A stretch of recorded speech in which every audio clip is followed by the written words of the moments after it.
Hey guys, welcome back to part two, the shooting review. I'm going to do a little tabletop here before I go out to the field, just so that I can clear up a couple things. First off, I want to talk about the magazine cycling. Magazine cycles by way of, as I said, pushing air up into this piston. Now, it does require a little bit of back pressure from the pellet. It's not really a blowback system, it just requires back pressure so that the piston can drive up and the spring actually ratchets the magazine down on the gear drive in the back. So that's an important thing I wanted to clear up. But one of the more important things that I forgot to tell you about is air tube removal. Now, I don't know how I missed that part here. So first thing I want to talk about also is how to remove the air tube. So the first thing you do is you would unlock the action. You're going to push this down, and then it comes off just like that. What's really cool about that is that all the components you need to work on are in the rear here. So if you need to change O-ring, or I suppose if you wanted to have a second one, you could. Although I don't know, this is quite expensive. I think it's going to be over $500 just for the back part of it. But what's cool about it also is you could, if you had small children at home, you could take this and put it in a safe place and render the gun completely safe and unable to fire. So I like the fact that it does come off. I think it's a nice feature, and it's really simple to get back on. You just line up the hinges and you're good to go. Alright, so that kind of covers the entire tabletop portion here. We're going to go shoot 50, 75, and 100 yards out in the field. Hey guys, thanks for joining me out here in the field. As you can see, we're out in beautiful Southern California in the foothills. And of course, as always, it's always windy. It's just the way it goes out here. Anyone who lives in Southern California knows this time of year we start to get a little bit of a Santa Ana influence. Anyways, it's a beautiful day, so we should have some fun shooting at 50, 75, and 100 yards. Okay, so if you remember, I am shooting the 250 millimeter barrel at about 730 feet per second with a 4475 grain 30 caliber. Heavy wind conditions, as always. I'm never without wind, so it's something I just have to learn to deal with. This is my very first time shooting the gun, and I think it performs pretty well for the very first few shots.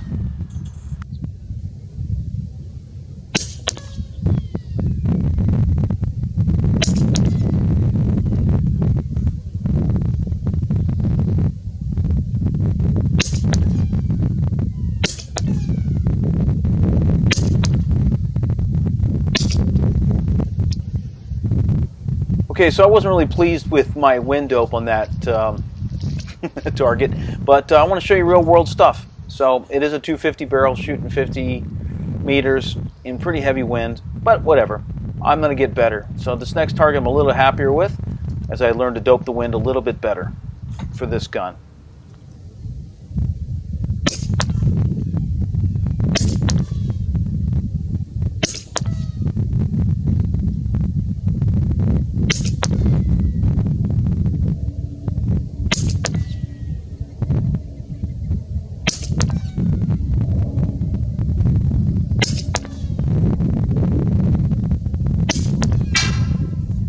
Alright, this is going to be my third try.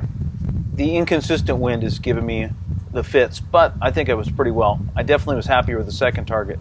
The funny thing is, if you notice the ricochet sound, it's like a spaghetti western. 30 calibers always do that. They make this sound. So let's see how I do with my third chance here.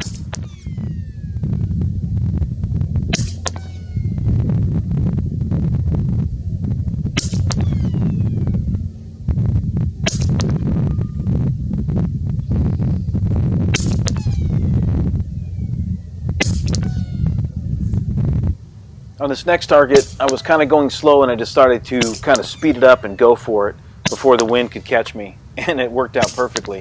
Thank God for a semi-automatic. Alright, moving on from 50 to 75 yards. I think if I was going to choose a long-range version of this Leshiy, I would definitely pick the longer barrel. But I still am pretty pleased with the performance at this range for such a short barrel.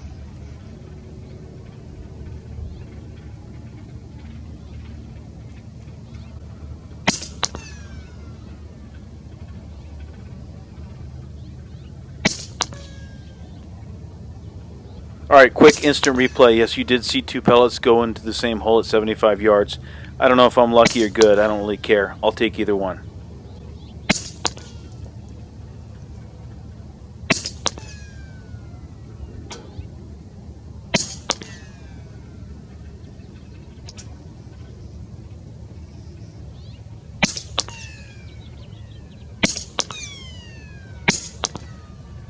Alright, let's take it out to 100 yards and see how it performs with the short barrel.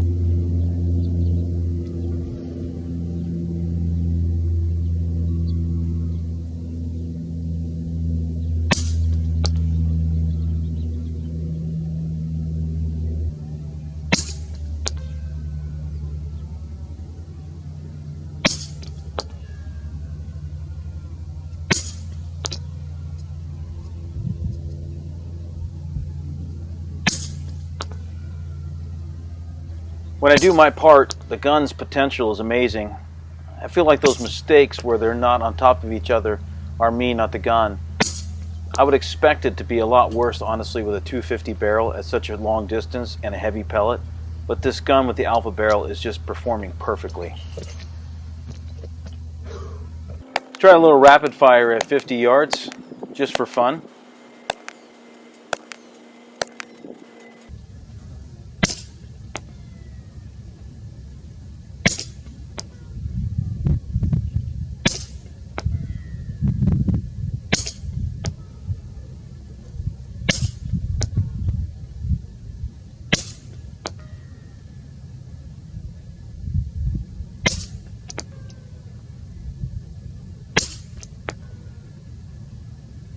If you guys have watched any of my other videos, you know I get tired of shooting paper, so this is no different.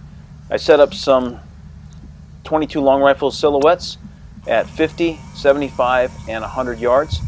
This first set of chickens are at 50 yards.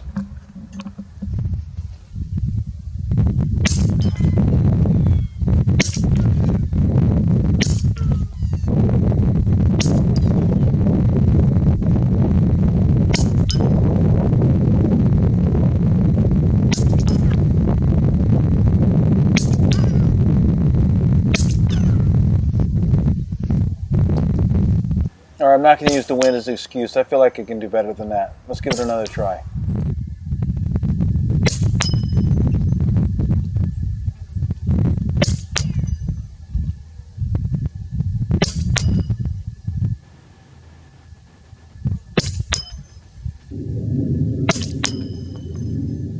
So when I was a kid, I grew up near Disneyland, and my older brother would get all the e-ticket rides, but I was not upset because I used to use up all my tickets for the shooting gallery. And back then, the shooting gallery at Disneyland was cool. It wasn't lame like it is now where you shoot stupid lights. You actually would get a bolt of pachinko balls and you would shoot ducks that would fall over. It was super fun. This reminds me of that. So I hope you enjoyed this 50-yard section. Let's go on to 75. Alright, we're still shooting the 250 30 caliber with 44-75 and pigs at 75 yards.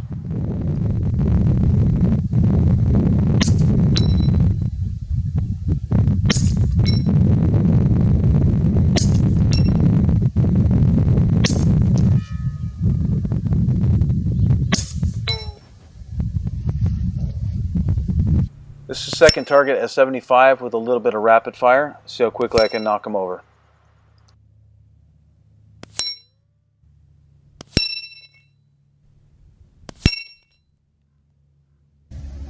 Alright, these rams are at 100 yards, and you can see the sizes of them. I think you'd be fine at hunting small game out to 100 yards with even this short barrel, which is just a little bit longer than most pistols.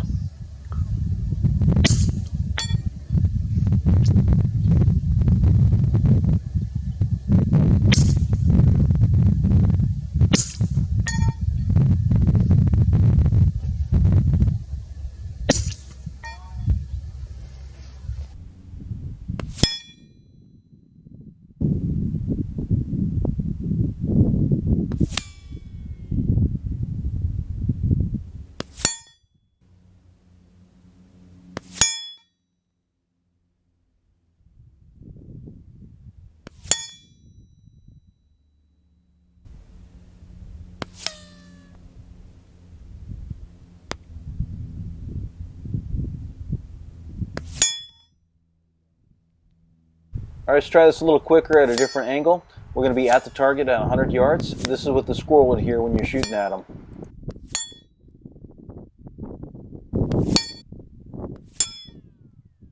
Just want to give you a couple final thoughts of what I thought about the gun, the Leshiy. Pretty much, it checks all the boxes for me for what I want in a gun like this.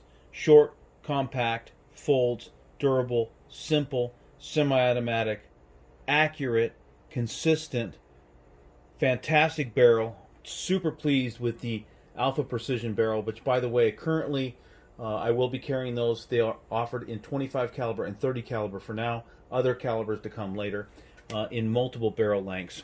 These are unchoked barrels. They're built extremely well. One thing about a 30 caliber, they oftentimes get extremely dirty really quickly. This gun here, probably 500, 600 rounds, and if you guys shoot 30 calibers a lot, you know how often you got to clean them. This gun here was not that dirty. As a matter of fact, most of the stuff I pulled out of the barrel, when I did clean it, was graphite, which is on the pellet, as you know, and not lead. The interesting thing is, because it's not choked, it doesn't foul up the choking that much. So, anyways, take that for what you will. Some other thoughts about it. I like the trigger. I like the setup of it. And one thing that I'm going to do here is, my opinion, the best scopes in the world are always long-range firearms precision scopes, like this Delta Striker HD 4.5 to 30 by 56 with a 34 millimeter main tube. You got turrets that can be operated with a glove. They are absolutely spot on. The Striker scopes have an incredible reputation. And why I picked that on this gun is the field of view, forgiving eye box, amazing light transmission, illuminated reticle that's just a little dot in the middle and a couple of the rangefinders on the side. But the downside with long-range firearm scopes is when you're not picking a scope that's built for air gunners, by air gunners, or something like that, that is that the parallax is going to be set at about 30 meters. In this case, it's 35 meters, 30 meters. But how I'm going to overcome that is with, let me show you something, an RMR. That is sweet. Because it's a semi-automatic, I can run this just like I do my AR-15. I put my long-range scope on top and my 45-degree offset RMR. I zero the RMR at 20 meters. Anything from 15 to 30 meters, I know my holds on my RMR. Quick target acquisition. And honestly, if you're going to shoot something in quick, you don't want to spend a lot of time operating it. And let me tell you something about first focal plane scopes while I'm here on a soapbox. I get a lot of complaints sometimes that, like, hey, I can't really see the thing at 3x, 4x. It's like, yeah, of course you can't. That's the downside of a first focal plane, is it's going to be, the reticle is going to be extremely small in close range stuff. So how I overcome with that is basically I use this from 10 to about 20x. I don't really need 30, but it's nice to have. I use the scope from about 10 to 30, 10 to 20x, and I use the RMR. Perfect. So that's a 4 MOA dot, and I will carry those with the offset mount, so you guys can set up your own squirrel gun that way. But how perfect is that going to be in low light when you're out tree squirrel hunting? You got a long range shot, and then all of a sudden you just cant the gun to sideways, double tap a squirrel in a tree, and you got lunch. Anyways, love the gun. I hope you guys enjoyed the shooting review. I'm not going to really talk a lot about how to tune it on this model, because I'm not going to unpack that for you, because this is a prototype. And the things that I show you about tuning and setting up and power and consistency and shot count and all that stuff that I know everybody's killing me for, I promise when I get the production model in my hands, we'll take that apart and I'll show you how to operate everything. But in the meantime, I hope you enjoyed the prototype version of this review, and look forward to July, August. It's just around the corner. I'm super excited about this. Super cool gun. I don't know. I don't know what else to say. I hope you enjoyed it. See you guys soon. Of course, if you have any questions, email me, Brian at EDgunWest, or pick up the phone. I still answer. You don't have to press 1 to get a hold of me. Talk to you soon.